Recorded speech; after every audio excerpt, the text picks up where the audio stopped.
Well, boys, let us pause and take a moment and reflect on the career of the great Fedor Emelianenko. Who would like to begin? I'm gonna go in. So Yeah. Give us I don't know the if you want to be eulogy. after that or before that.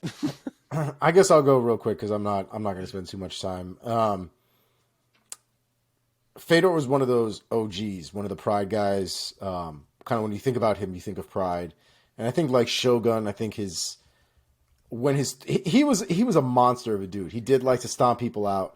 He wasn't too much of a soccer kicker as much as I remember, but he definitely did like a good stomping.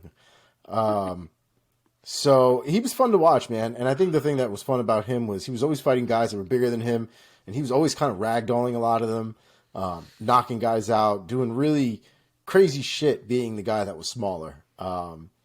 And a lot of his fights were great to watch, and he had a crazy run, a real wild run. And it kind of culminated once he got to really towards the end of his career, but he was still competitive all the way up until these last two Ryan Bader fights. And it's, I'm glad to see him go at this point. I don't think he's been the same Fedor for a minute now. But the memories that man has had, the videos and the clips and all the fights that he's had are legendary. And they're a part of the MMA history forever.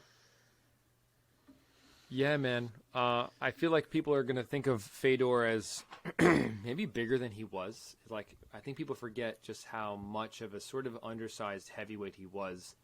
He stood at only 6 feet even and fought at around 235, 240, which is not massive for a heavyweight by any stretch. And yet he had this aura about him. He fought with this sort of like force field of invincibility. He just had so much power, incredible hand speed. When you watch his old highlights of when he was really in his prime, man, he just presented so much danger to all of his opponents at pretty much every moment of every fight that he was in.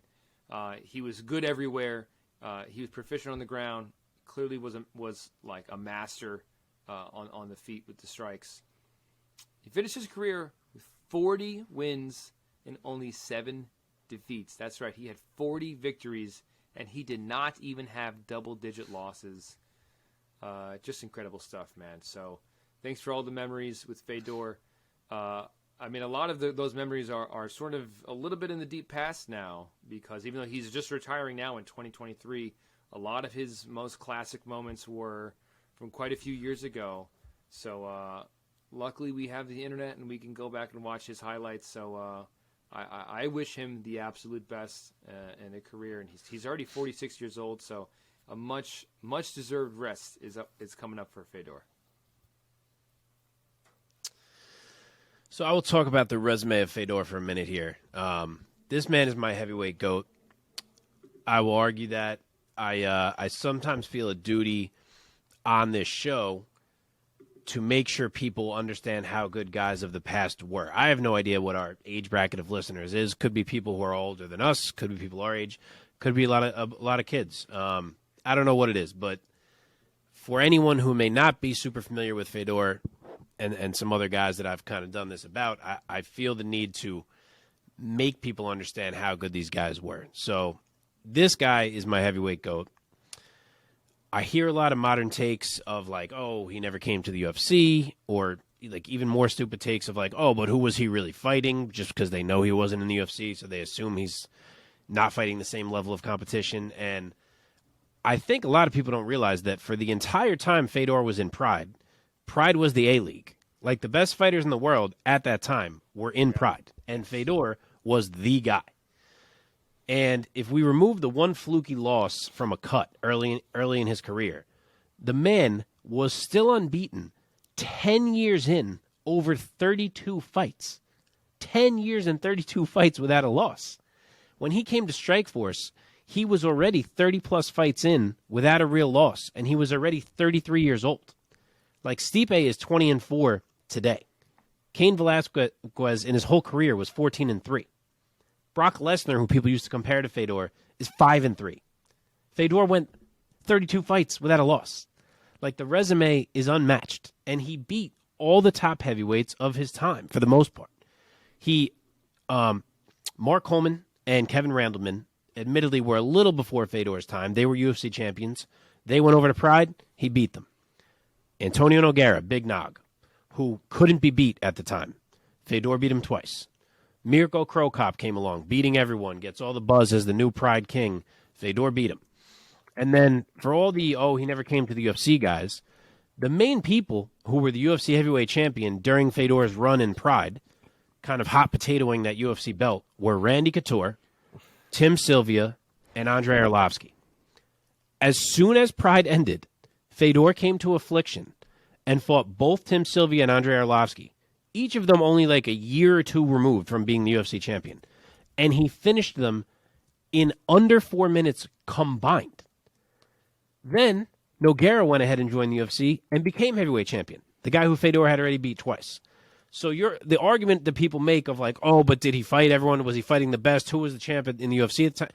He beat everyone. The only person he didn't fight is Randy Couture, which was supposed to happen at one point. It kind of slipped away. And I guess Josh Barnett at that time, too, was another top guy who he never ended up fighting. But if you want to do a little MMA math just for the hell of it, Josh Barnett beat Randy Couture. And then Cro Cop beat Josh Barnett. And Fedor beat Cro Cop. So we could use that if you want. And then now we've covered the bases of every heavyweight in the entire era. So to me, it's really tough to argue that anyone but Fedor is the heavyweight GOAT. Did things start to go downhill a bit around age 34? Yeah, sure. Did he keep fighting until he was 46 and knock out Tim Johnson, who was ranked like 15 in the world at the time? Also, yes. Like, the guy is the man. He is one of the most legendary fighters there ever was, from his highlights to the walkout music to his whole persona, the blank stare, the calmness, the stoic nature.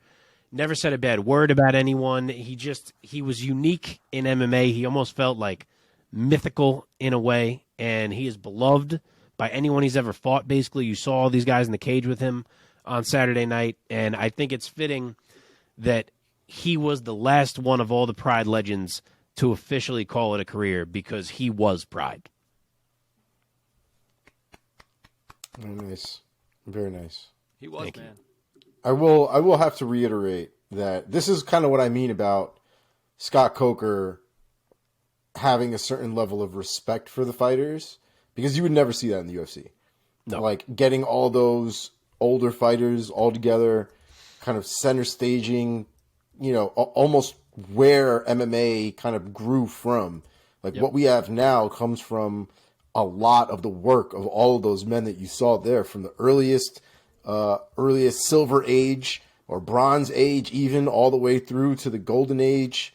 You have a lot of great fighters that were on that, in that little picture there. That was For sure. like almost like a retirement moment for. How about Chael in there? My man looked a little out of place with all those greats. He snuck his way in. How dare you? How dare you? he never Chael lost is a one round, of the though. greatest fighters of all time. Who are you talking about? Chael. Chael, Oh, Chael Sonnen. Yeah. the gangster son, and the Snuck his way into American it. gangster. But no, I agree. The UFC does not do a great job of acknowledging history or celebrating it or giving nods to the greats, and that was awesome to see. Hashtag Anderson Silva justice.